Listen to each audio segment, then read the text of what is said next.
What about me is always about you.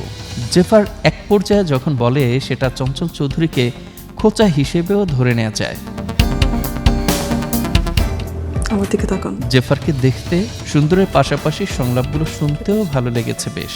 মাঝে মাঝে বলা ইংরেজিগুলো স্বতঃস্ফূর্ত, মনে হয়নি স্ক্রিপ্টে আছে বলে লাগিয়ে দিতে হচ্ছে।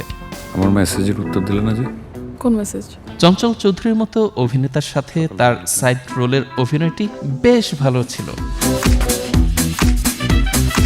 ওয়েব সিরিজের চঞ্চল চৌধুরীর কাছে বাড়ি খাওয়ার দৃশ্যটায় সজোরে হেসেছি। তারপর মেট্রো রেল মাপতে মাপতে মিরপুর চলে যাওয়া, অসুস্থের বাহানা করে জেফারকে জড়িয়ে ধরা, নেকামি কান্না। গল্প ভালো, এয়ারপোর্টের দৃশ্য, শাড়ি দুটো জিনিসই স্ক্রিন প্লেটে সুন্দরভাবে আনা হয়েছে। বাচ্চাদের দিয়ে অভিনয় করারও বরাবরই একটা চ্যালেঞ্জ, পরিচালক তা পেরেছেন। একটা দৃশ্যে সব বুঝতে পারা ছোট মেয়েটার অভিব্যক্তি প্রশংসা করার মতো ছিল। আরেকটা দৃশ্যে মায়ের সাথে চলে যাওয়ার আগে বাবাকে জিজ্ঞেস করাটা হৃদয় স্পর্শ করার মতন, আমি কিন্তু সব বুঝতে পারি, ভাইয়াকে বলবে না। সে বাচ্চা মেয়েটির অভিনয় অনেক ভালো ছিল।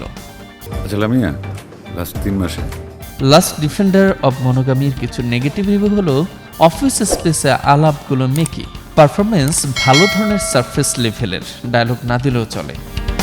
তিনি নতুন অভিনয় শিল্পীদের কাছ থেকে কাজ বের করার ব্যাপারটা এই ওয়েব সিরিজে তেমন পাওয়া যায়নি।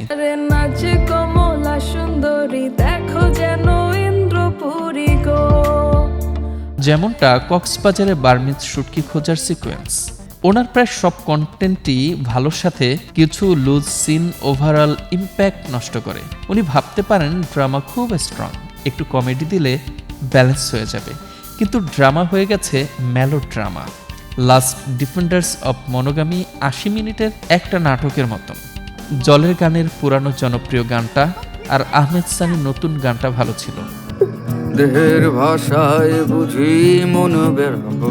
Audio video editing, colour grading সবকিছু ভালো। তবে আমি মনে করি পরিচালক চাইলে এই সিরিজটি আরও ভালো করতে পারত।